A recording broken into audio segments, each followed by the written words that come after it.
Social media पर scroll करते हुए टॉप 5 फंड्स या इस महीने के बेस्ट फंड्स जैसी लिस्ट अक्सर दिख जाती हैं, है ना? लेकिन सोचने वाली बात यह है कि क्या वो एक सलाह हर किसी के लिए काम कर सकती है? तो आज हम इसी वन साइज फिट्स ऑल वाली सोच को थोड़ा गहराई से समझेंगे और जानेंगे कि एक पर्सनल इन्वेस्टमेंट स्ट्रैटेजी बनाना इतना जरूरी क्यों है। चलिए शुरू करते हैं। और सच कहूं तो यही बात इन्वेस्टिंग की दुनिया का सबसे बड़ा सच है। देखिए, हर निवेशक का सफ़र, उसकी कहानी बिल्कुल अलग होती है। उनके लक्ष्य अलग हैं, उनकी उम्र और सबसे ज़रूरी जोखिम सहने की उनकी क्षमता भी अलग है। तो फिर एक ही सलाह सबके लिए सही कैसे हो सकती है? हो ही नहीं सकती।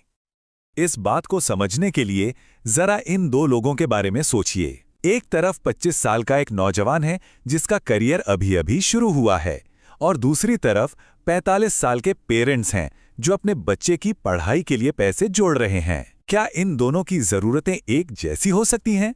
जाहिर है नहीं।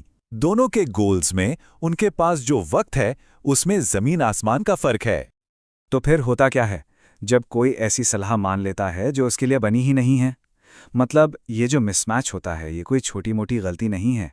इसके नतीजे काफी सीरियस हो सकते हैं। सबसे पहला और सीधा असर पड़ता है दिमाग पर।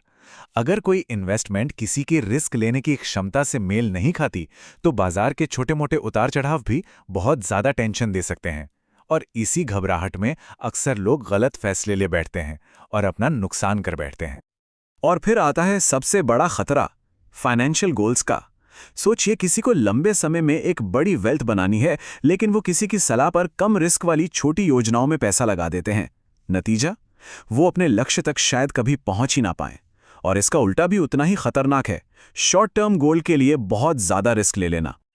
तो फिर इसका हल क्या है? इसका हल है पर्सनलाइजेशन, एक व्यक्तिगत रणनीति। यानी एक ऐसा प्लान जो किसी ट्रेंडिंग लिस्ट पर नहीं, बल्कि किसी की अपनी जिंदगी की सच्चाइयों, उसकी जरूरतों और उसके सपनों के हिसाब से तैयार किया गया हो।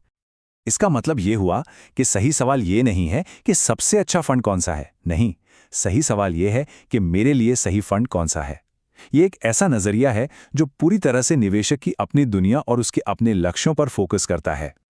तो ठीक है, ये पर्सनलाइजेशन या निजीकरण होता कैसे है? इसका आधार क्या है?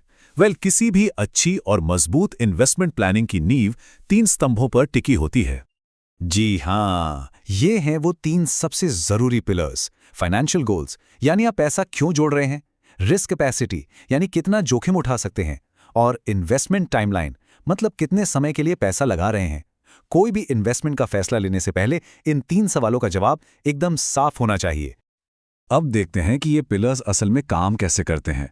मान लीजिए गोल बच्चे की पढ़ाई जैसा लॉन्ग टर्म है, तो पोर्टफोलियो का फोकस हाई ग्रोथ पर हो सकता है।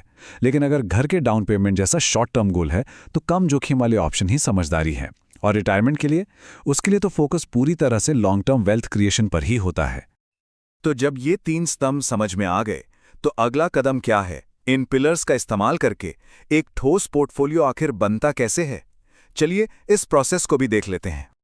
ये पूरा प्रोसेस 3 सिंपल स्टेप्स में होता है। पहला कदम है असेसमेंट, यानी अपनी मौजूदा फाइनेंशियल सिचुएशन और अपने गोल्स को ठीक से समझना। दूसरा है अपनी रिस्क प्रोफाइलिंग, ये जानना कि कितना रिस्क लेना सही रहेगा। और तीसरा और आखिरी कदम है कंस्ट्रक्शन, इन सारी जानकारियों के आधार पर एक टेलर मेड पोर्टफोलियो तैयार करना।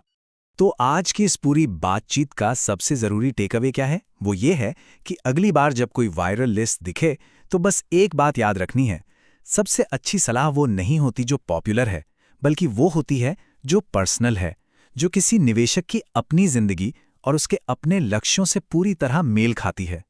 और आखिर में बस यही सवाल बचता है कि एक निवेशक की अपनी सबसे अच्छी सलाह असल में दिखती कैसी है?